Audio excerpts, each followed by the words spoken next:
What's going on, everybody? Mortem here, this time bringing you my review after 100% for Cronos The New Dawn, a survival horror title that is set to release in just a couple of days, but I am obviously bringing you this video right as the embargo for it lifts, as I received a review key for it. But before we dive into all that, to get my usual stuff out of the way, I review games after 100% all the time to set me apart from other reviewers on the platform, and while that does include the achievements and also includes a lot more than that, there's a link below going over everything I cover, and my Steam profile is linked below as well. That said, a couple of things to get out of the way here. As I've already mentioned, did receive a review key for this. And I just wanted to mention a couple of things about the achievements for starters. Initially, 2 of them were bugged for some crafting achievements, just crafting various things in the game, but they weren't tracking at first. A mid-review update seems to have fixed those, but if you have any problems in the future, something to know, I suppose. And what's more, this game does have a few different collection achievements, but that stuff is cumulative, which means if you play through to the game's New Game Plus, which we'll talk about,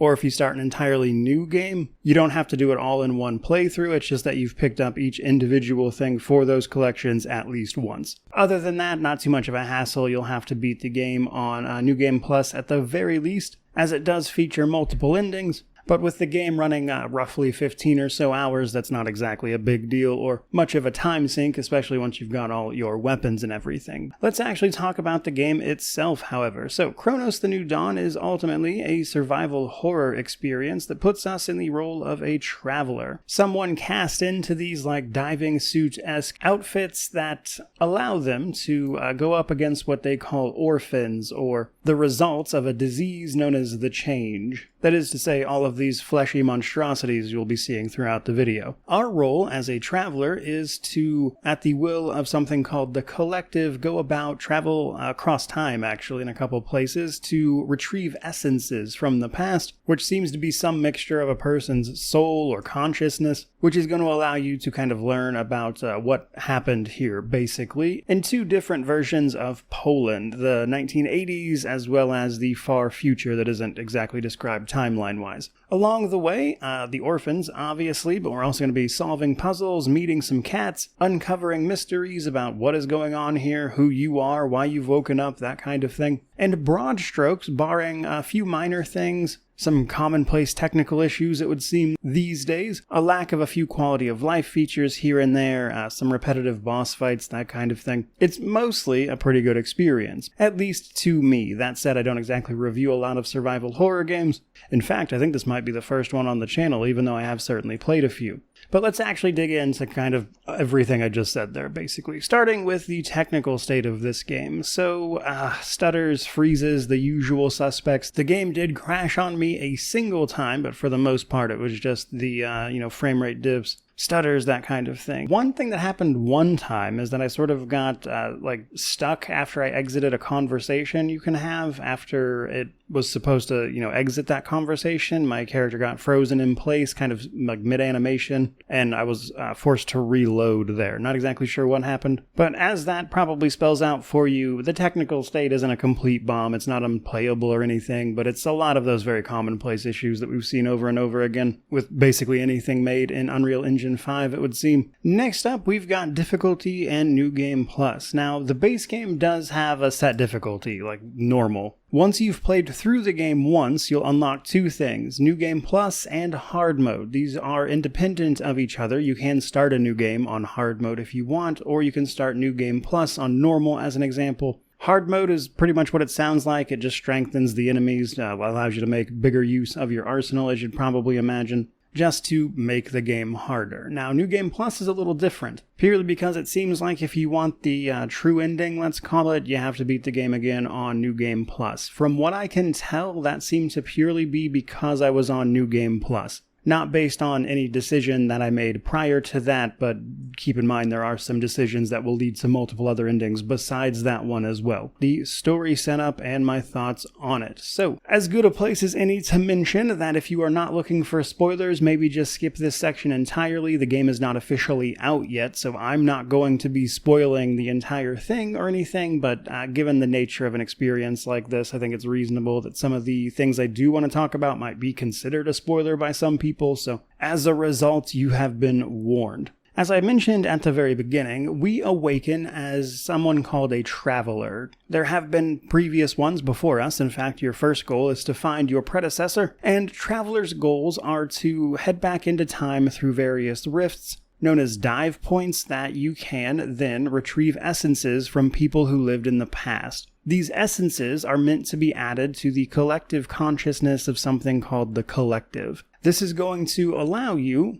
to hopefully figure out what caused what they refer to as the change being this disease that overtook humanity and resulted in all these monstrosities known as orphans. You are not completely alone. You will meet one other character known as the Warden, whose job is basically to fix all of this technology that the previous travelers have set up and paved the way with, as they like to call it, in service of you doing your job, finding these dive points, etc. So you're going to make use of this technology and this information to navigate both the destruction of the far future as well as the past right as the events are happening, which is something that I liked straight away. What happens a lot with these kinds of stories is that you come in after the cool stuff has happened, so to speak. Like, for instance, in the far future, you can obviously read and find all sorts of notes and stuff about what has happened in the past, but with these teleport sequences where you head back in time, you get the opportunity at least to experience a little bit of that firsthand, and I like that they at least played around with trying to show off the big event, you know? I don't think they completely hit like every nail in the head as far as that goes, but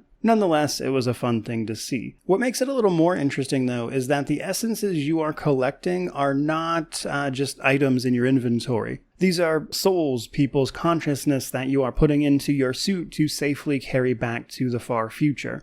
And this basically means that they're going to haunt your suit. They are going to have an active effect on the gameplay. Now, what's more, you can't carry a million of these things. You do have to make some choices. And this is in large part because each essence you carry has a different effect on actual gameplay. Each one of them actually does something unique, and you can only carry 3 of them at a time. So there's some choices to be made there, and depending on the essences that are with you, they'll actually, chime in appropriately survival horror fashion, mind you, about, various events that can lead you to some interesting information. They can also just make you straight up hallucinate, see things that aren't there, and it has a pretty good impact on the story, I would say. There was some fun back and forth there. And without spoiling the rest of it, by and large, I liked the story. I liked a lot of the characters, the way the world is presented, the way they try to show you what happened, but also in the future where things are trying to get taken care of, that kind of thing. It really felt like an entire experience that made genuine use of the medium it was trying to convey its story through. But that does come with a big caveat. So I mentioned time travel. Time travel inherently comes with sort of problematic storytelling because of things like time paradoxes and things getting jumbled up really fast, and it definitely falls into that trap towards the end, I think. I would say the last roughly hour and a half of the game is the worst part of it because of how much it bounces around. I actually like the endings well enough and the actual story that's taking place, but it's just trying to move you through a lot of time really, really fast in a way that isn't explained well at all, nor does it even really try to explain it. So I think it'll be curious to see what people wind up thinking about the whole thing, but for me personally, the last bit of it was not as good as what had come before, frankly. Moving on a little bit, though, next up, let's talk about progression. There are a fair few progression systems in this game, so you have tools and weapons straight away. There are some various tools you can find. Some are part of your inventory, others will be with you at all times. To give examples of this, you'll find a pair of bolt cutters as part of the story. If you keep those in your inventory, because you can put them in storage, you'll be able to, cut open these various chains that you find around, which will give you access to more loot and stuff, so you always want to keep that with you. But then there's also other tools. There are these things called oddities in the game that will manipulate gravity and reality, and they are mostly involved in storytelling. You get an emitter early on that allows you to manipulate those, and that's permanent. You'll always have that on you. So there is some progression in that sense, but there's also the more traditional stuff you would probably expect. Over the course of the game, you'll come across 7 different weapons, which are, for the most part, pretty fun. We'll talk a little bit more about this later, but they tend to be one main type and then different variants of that type. Each of those weapons has upgrades that you can apply to it though, and this is done via energy. The main source of loot that you find is energy, either in its raw form via things like batteries, etc., or things you can sell, valuables, old radios, heaters, that kind of thing that you can bring back to your checkpoints and sell to the sort of computer vendor there, and then you can spend that energy on upgrading your individual weapons. The other side of that progression are cores. Cores are an actual item you'll find, typically by exploring, but also the game does just kind of hand them to you. These are going to let you upgrade your suit, as well as a couple of flame-based weapons. The suit is pretty straightforward, more health, more inventory size, that kind of thing, making the game just generally easier as your inventory is a fair bit limited at first, which is why carrying things like the bolt cutters around is a big deal because it takes up a precious inventory slot. But the fire weapons are your torch that you always have, and then later on you can pick up these grenades, which are called pyres. They are both things that are going to allow you to either interrupt enemies trying to merge or attack you by setting them on fire, which can then have other tack-on effects, but you can upgrade those as well to be more useful. That is the bulk of progression, the rest of it being things like the essences themselves. Each essence, outside of, offering unique dialogue and stuff in certain situations, that is to say, as you're moving through areas, there's not like new sets of dialogue and conversations going forward, but there will be some unique scenes and things. They also, though, have a specific effect. For instance, the first guy actually allows you to deal more damage to things that are actively on fire. So if you set things on fire with those tools I just mentioned, you'll actually be able to deal even more damage to them with that particular essence equipped. So they do play a role both in gameplay and story. From there, though, let's actually talk about some of that gameplay and combat. Now, I personally would describe this as a mostly linear game, but that doesn't mean that you're like running down a hallway, as an example. For instance, I mentioned a little while back another game called Wu Chang Fallen Feathers was mostly linear. And what I mean is that it's linear in the sense that you will go to an area, explore it, and then move on to the next area, never really going back to that area for anything. You move through the game in a very set way. And while there is a little bit of variation on that here and there, yes, via things like exploration, finding secrets, that kind of thing, by and large, it's a relatively straightforward jaunt. It's going to run you roughly 15 or so hours per playthrough, or at least for the first one. I imagine the second and onward would be less. That said, all of these places that you'll go are ultimately connected by the game's sort of central hub called the terminal. You can think of the terminal as your sort of base of operations. You have like a room there. There's a designated checkpoint that you'll be able to use. However, when you're going on what I call chapters of the game doesn't actually call them that anywhere, but like each individual chapter or act of the game, as you're going to, say, track down a specific essence, as an example, will take you to a different explorable hub. And there are plenty of times that you cannot just freely travel wherever you want, as this is a survival horror game, as an example. So that said, there are plenty of places of no return and missable items, let's say. Now, as I mentioned at the very beginning, thanks to things like New Game Plus and the way the achievements work, everything is cumulative, so it's not like a huge deal if you miss stuff. You can't just go back and get it. It's not like the game is particularly long, but something to be aware of, I suppose. Otherwise, what you're going to do is try to get through these areas with your limited resources while you fight the orphans, as well as explore and learn about everything that went on here. So as far as the limited resources go, this is both in terms of like the ammo you have, but also your limited inventory. That stuff takes up inventory slots, and you have to try to manage your inventory appropriately. One thing I will say that can be a little bit frustrating here in terms of like a quality of life thing is that if you are using a weapon that takes like a specific kind of ammo, you do have to like actively reload and stuff in order to get ammo from inventory slots into the gun, so it's actually loaded and ready to go, and the game doesn't just do that intuitively when you're trying to manage your inventory, which can get annoying over several playthroughs, especially when you have several guns to deal with. Either way, though, with that limited arsenal, you're still going to have to fight and burn your way through all of these orphans and their biomass, and while resources are limited, you'll also be able to pick up chemicals and metal scrap, which is going to enable you to craft various things, mostly ammunition and healing patches. There are a few different types of ammunition based on the type of weapon you have. Some of them share the same ammo types, so it's not one per, mind you. But before we talk more about combat, some things to know about exploring in general. So those oddities I mentioned, these allow you to manipulate certain objects in the environment, make bridges, go up, go down, that kind of thing. Some of these are meant to be activated multiple times as part of a puzzle, and others are activated once before they disappear. Well, roughly, I would say midway or so through the game, you'll grab the grav boots. These are going to allow you to get a little more, let's say, exploratory with your movement. There are set areas in the game that you'll be able to activate grab boots, which happens automatically. This allows you to jump from various jump pads, but also to walk on walls and explore the environment. As you could probably guess, there are some secrets and stuff associated with that, and it's pretty fun to mess around with. A little later on, they introduce conductors. These are honestly pretty late in the game, but basically you'll shoot these little darts that will pull electricity from the output into whatever source you need to actually power up, which is pretty basic, but is fine. There's also the stuff I mentioned with the bolt cutters. I would say it's actually pretty important to keep those with you so you can open all sorts of doors and find secret caches. Another aspect of this, though, is you can find cats. As one would probably expect from cats, they have somehow survived the horrors of the far future apocalypse, and you can find 10 of them to be specific, and often finding them and petting them will give them rewards. But it also sends them back to your room at the terminal, which is kind of cute.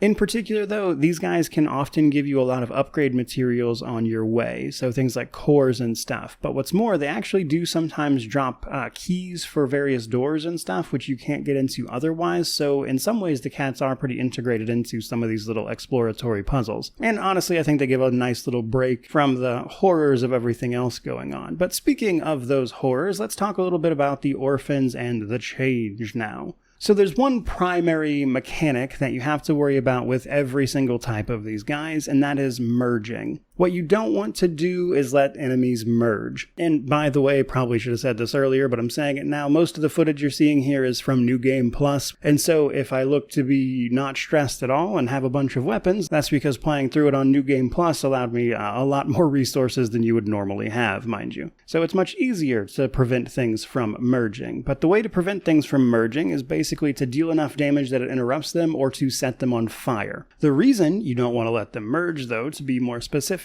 is that it is going to increase their speed and their damage primarily at first. They go from being very fleshy to slightly more spiky in appearance, I guess would be the word for it. However, if you keep giving them an opportunity to merge after that, you're going to start running into orphans with armor. These are like these hard gray stones almost, it looks like, on these guys, and those will actually just bounce bullets off. They don't reflect and ever hurt you or anything, best I could tell, mind you, but essentially you won't deal any damage if you shoot the armored parts. And some of these guys are extremely armored, and you'll have to aim for limbs and stuff to actually hurt them. Though, to be fair, aiming for limbs isn't a bad idea anyway, as shooting things in the legs, for example, will knock them over, headshots deal more damage, that type of stuff. It's also important to know what your weapons do. For instance, your basic handgun will actually pierce through targets, provided you charge it up. So one big thing with all of your weapons is charged attacks. All weapons are able to be charged, which dramatically increases their damage and, ability to do things like knock enemies back, that kind of thing. So it's pretty important to actually do. This is the kind of thing upgrades are going to help with. Upgrades are going to give you more ammo capacity, less sway on your aiming, faster charge up times, more damage, that kind of stuff. Now, honestly, they did a pretty good job of keeping all of the weapons relevant over the game. There's not really a point where one weapon just completely supersedes another necessarily, but another thing about the weapons is that a lot of them have alternatives, basically. There are essentially 3 ammo types, and for each of those 3 ammo types, there are 2 different weapons, and then the 7th weapon is actually the Arbalist, which is like a big grenade launcher, more or less. You don't get a lot of ammo for that thing, but it's great against large groups, as you'd probably imagine. The others, though, are basically handgun, assault rifle, and shotgun, each with 2 variants that kind of affects how they fire and what their charge up does. However, some of that's situational. For instance, a lot of the variants will just straight up use a lot more ammo than their basic variant, and when you're dealing with limited resources, that's not necessarily a good idea, but also using things that are fully automatic against things that only take 1 or 2 shots to kill anyway, charge up or no, you definitely, shouldn't be probably using that weapon in that instance to conserve resources. Now, you may very well be thinking, well, why don't I just melee some things and avoid spending resources altogether? Generally, I wouldn't recommend it because melee is a bit underwhelming. You can punch and you can stomp. However, it does not deal a lot of damage at all, and unless an enemy is almost dead already, it's probably not a good idea. Now, early on, you can't really tell when an enemy is almost dead, but eventually you will get access to an upgrade for all of your weapons that allows you to see the general health of an enemy based on like a green, yellow, red indicator. Now, this is useful in two ways. It allows you to check bodies and stuff that are on the floor or on walls, that kind of thing, and see if they have a health bar at all, as this is a good indication of if they are going to get up and attack you at some point. But also, if you've got a non-boss enemy down to red, that's basically about the only time you should be trying to melee anything. There is one exception to this. There is a singular essence that will give you dramatically increased melee damage, but because you're obviously more prone to taking damage at that point, it's still probably not really a good idea. Now, this being a survival horror title, it's not just that you have to learn what these enemies are and how to deal with them, but rather that you're going to be surprised and ambushed fairly often, that kind of thing. There's going to be a lot of enemies that get up, or you're going to be attacked in various arenas and have to deal with different compositions of enemies. Now, this is a relatively short game, so there's not like a wild variety of these guys. It's basically various forms of shambling monsters in various states of merge. But there are still some unique ones. There are enemies that will like spit acid at you. There are these little bomb guys that can either crawl on the floor or just like on walls and stuff, and you'll be able to shoot them. There are the headless guys that die super easy but run at you super fast. There are the much larger enemies which have a lot more health. Much later on, you'll start getting attacked by like these centipede dudes that crawl all over the walls, which makes some of the grab boot sections certainly a pretty interesting experience. But that's kind of the gist of it for basic enemy types. The rest of it, however, is boss fights. There are a few in this game, and something I did not care for is that the boss fights do get reused quite a bit. None of them are like terribly complicated. Just to give an example of the first one, you have to set it on fire to make it vulnerable and then shoot at its weak points as an example. And once you know what you're doing, it's not hard at all. There was one boss, which wasn't even the last boss, which was actually pretty difficult in the church, just because it's more of a marathon than a sprint. Ultimately, though, they clearly tried to get a decent variety of basic enemies in here, and for basic enemies, I actually think it's fine, but then to, not have much in the way of unique bosses to the point where on multiple instances I'm fighting the same boss as before is annoying. And I don't mean just like the literal same boss, but rather just the same version of a boss monster I've already killed. That kind of thing is underwhelming, frankly, and I think a place they could have done better for sure. All of that, though, does bring us to the Steam Deck section. So, the Steam Deck for this, outside of a few little quibbles, works surprisingly well. Now, I did have to kick it all the way down to very low, which sounds bad, but it actually still looked pretty good, and it ran pretty well at that point. Some of the larger open areas with a lot of fog and stuff, you could still get a little bit of frame rate dip here and there, but for the most part, a much more playable experience than I expected. However, a couple things worth mentioning. Initially, the controller icons it was showing were wrong, and the game does have an in-game option to swap them over to, whatever layout you want. But I mention that because A, I had to change it myself, but also because Steam takes that kind of thing into account when you're looking at verified or playable ratings. And then the other thing I wanted to mention was that this might just have been a Steam Cloud error, but the only thing I could get to import in terms of cloud saves was the very latest ones. You can save up to, I believe it's 10 times manually, and then it autosaves at checkpoints and stuff. But I could only get the very latest versions of the autosave in my manual saves, as opposed to, all of them. Also wanted to mention, I think they did a good job with aim assist on the Steam Deck. So for the most part, I don't like playing games like this with a controller specifically because aiming is an issue, and when you're trying to hit specific body parts, that can be a problem. But I've got to give them some credit. I actually enjoyed using their aim assist feature here to make that on a controller less of an annoyance. And there's even a few different settings to how strong it is to help you out, so thought that was pretty cool. Otherwise, though, that brings us to our positives and negatives. So on the positive side of things, I really loved the atmosphere. I enjoyed this as an experience, the story, the characters, and while I think the last bit of the story is a bit weak due to some of the time travel elements that I mentioned, it's still a really enjoyable time. As a complete experience that actually uses the medium itself to tell you a story, I think they did a really good job with that, and again, the atmosphere was awesome. That's what actually drew me to this initially and why I'm reviewing something that I do not typically review, because I thought this just looked really damn cool. Nonetheless, some negatives though. As I mentioned, some quality of life stuff, both in terms of things like what I mentioned with the ammunition not ideally sorting itself out so I didn't have to manually do it constantly, but also other things. For instance, you can skip a lot of the cutscenes, which I mentioned for things like New Game Plus. Like when you're just trying to run through the gameplay for the gameplay's sake, I don't necessarily need to hear the same conversation over again. And for whatever reason, there's a handful of cutscenes that cannot be skipped for whatever reason, and then a lot of dialogue with individual characters can't be skipped either.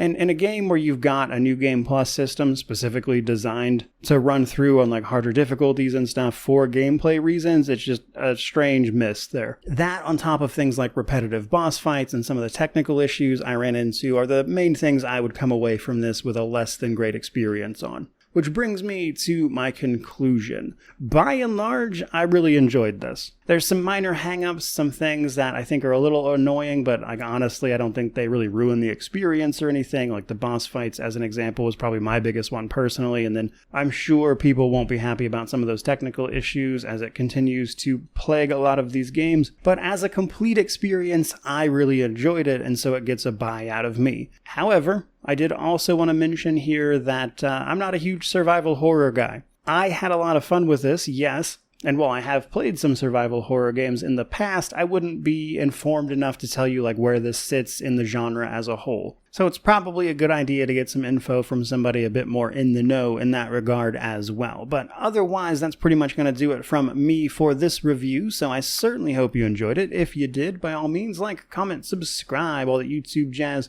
But regardless of any of that, truly, just thank you so much for watching. I really do appreciate it. May you wander in wisdom and have an amazing day.